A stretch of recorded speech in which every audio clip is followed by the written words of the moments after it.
Bonjour à tous et à toutes.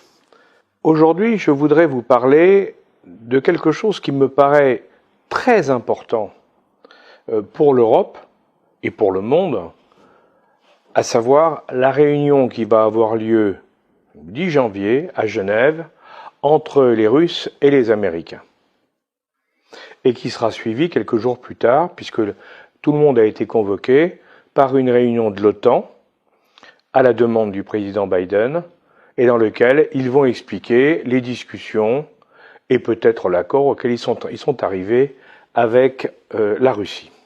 Cette affaire est extrêmement importante pour de multiples raisons que je vais essayer d'expliquer, parce qu'il faut bien comprendre les tenants et les aboutissants de ce qui est en train de se passer. Les Américains, depuis l'époque Trump, mais Biden n'a rien changé dans ce cadre-là, ont compris qu'après avoir soutenu comme ennemi classique de l'Amérique la Russie, avant avec l'Union soviétique, depuis les années 90, il y avait eu un flottement à l'époque d'Helsinki pendant quelques années, mais depuis l'an 2000, depuis 20 ans, depuis un peu plus de 20 ans, pour l'Amérique, l'ennemi, c'est la Russie. Il y a eu l'Union soviétique, il y a la Russie. Or, qu'est-ce qui est en train de se passer depuis maintenant 5-6 ans, d'ailleurs depuis que Trump a commencé d'ailleurs, et maintenant qui continue avec le président Biden. L'ennemi n'est plus la Russie.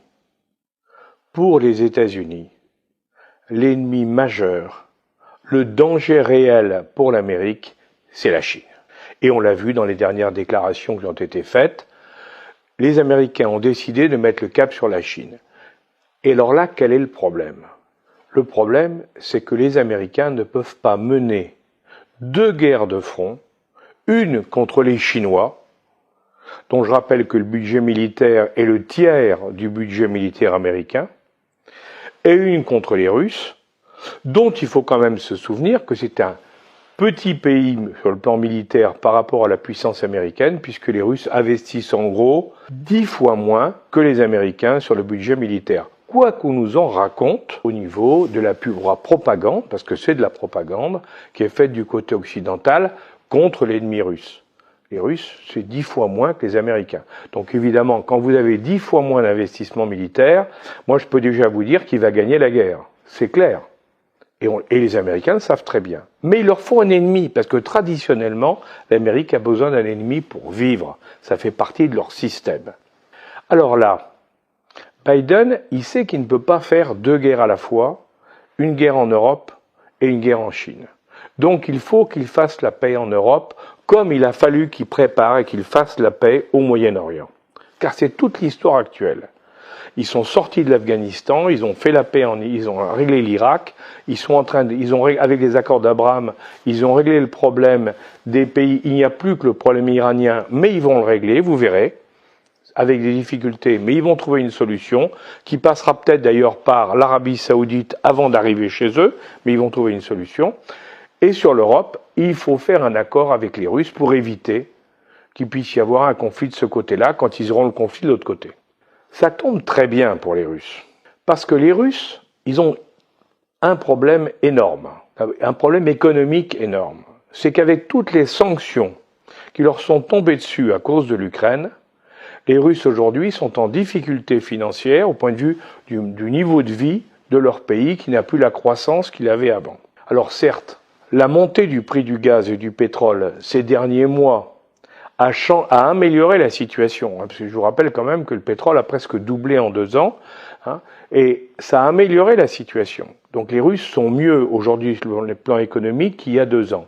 Mais ils ne sont pas encore très bien. Et la levée des sanctions économiques, la possibilité d'être commercé normalement entre les Russes et les Occidentaux, améliorerait considérablement la situation en Russie. Bien sûr, les Américains, pour le moment, ne veulent pas, puisqu'il n'y a pas d'accord avec les Russes. Mais il est évident que dans le cadre d'un accord bilatéral entre les deux pays, il y aura une des conditions, ce sera évidemment la levée des sanctions, et pour la Russie, la garantie pour Poutine de faire repartir le niveau de vie des habitants. Donc c'est très important. Le problème, le deuxième grand problème, évidemment, dans le cadre d'un accord avec les Russes, c'est de régler les problèmes en cours. Parce que s'il y a des sanctions, c'est parce qu'il y a des problèmes en cours. Nous le connaissons tous. il y a le problème de l'Ukraine, qui est actuellement le problème majeur. Alors, il faut bien comprendre l'histoire, parce que dans cette affaire-là, nous avons été, nous les Occidentaux, les Européens en particulier, manipulés. Comment? Il faut se souvenir lors de la chute du mur de Berlin. Lorsque l'Union soviétique s'est effondrée, Gorbatchev a négocié, alors de manière verbale, et ce fut son erreur, avec les Américains pour que, certes, d'un côté, les frontières tombaient, mais d'un autre côté, les Américains avaient promis de ne pas en profiter. C'est-à-dire qu'il y aurait un glacis, il y aurait toute une ligne de pays neutres, on pourrait qualifier de neutres, entre la Russie et les forces de l'OTAN. Il faut bien reconnaître que ça n'a absolument pas été respecté, puisqu'un certain nombre de pays limitrophes de la Russie ont basculé dans l'OTAN tout de suite. Et d'autres ont voulu y aller ensuite. Souvenez-vous des problèmes avec la Biélorussie, bon, mais maintenant, souvenez-vous des problèmes avec l'Ukraine. L'Ukraine, c'est quoi en définitive? L'Ukraine, c'est une révolution qui a été faite à la place Maïdan, dont on sait très bien maintenant qu'elle a été montée essentiellement avec l'appui des Américains.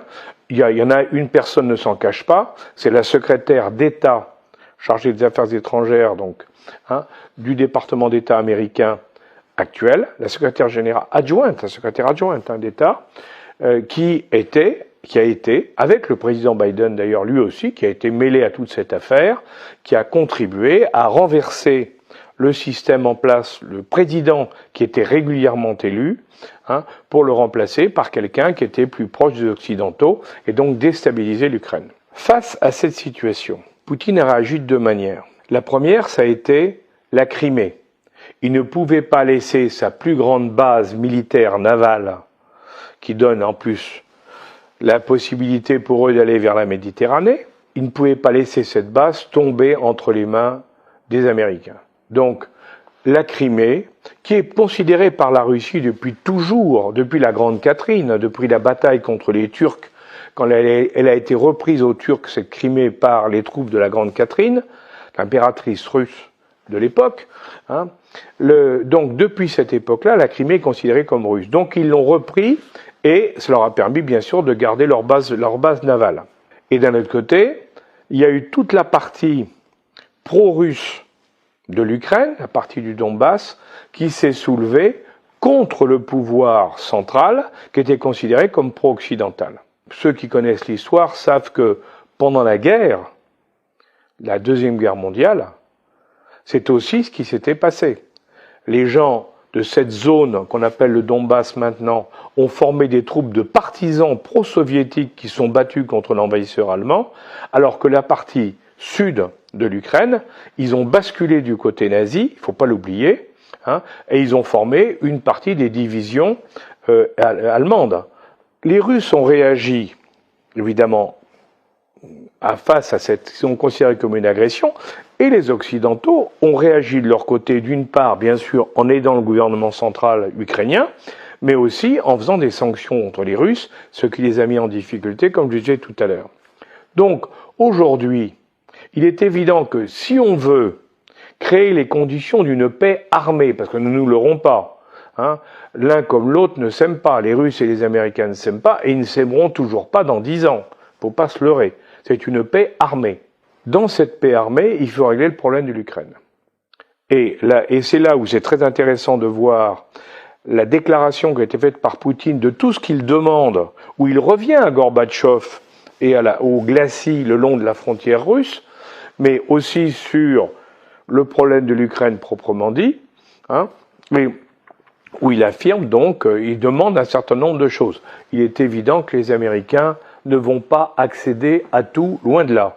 Mais on peut penser que si Poutine a envoyé ce message, c'est parce qu'une partie déjà a été négociée avec les Américains et que donc les Américains laisseront ou donneront raison à Poutine sur une partie des demandes et bien sûr refuseront l'autre partie, ce qui permettra à chacun de dire qu'ils ont fait une négociation gagnant-gagnant comme on dit. Bien sûr, il y a le problème, nous on va certainement réagir, un certain nombre de gens réagiront par exemple sur le problème de la Crimée, en disant oui mais attendez, vous n'allez quand même pas laisser la Crimée sortir de l'Ukraine parce qu'il y a une tradition internationale qui dit qu'on ne peut pas désosser ou casser en morceaux un pays, c'est interdit d'après les règles internationales et c'est valable partout.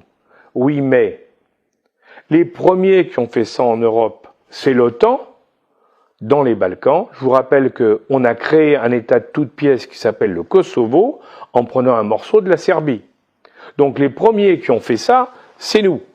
Donc quand les Russes disent « nous on fait en Crimée ce que vous avez fait au Kosovo », il nous est difficile de dire le contraire, puisqu'on l'a fait et que nous avons été les premiers à le faire. Donc vous voyez, tout ça pour vous dire que tout est extrêmement compliqué. Et qu'il faut, dans cette affaire-là, il faut se connaître bien toutes les facettes de l'histoire, de manière à éviter de se faire manipuler, parce que nous, les Européens, nous nous faisons manipuler par tout le monde. Nous avons été manipulés par les Américains et par l'OTAN, qui nous a raconté sa vision des choses, et les Russes, de leur côté, nous ont manipulés aussi en racontant les leurs. Il faut aujourd'hui regarder les choses en face.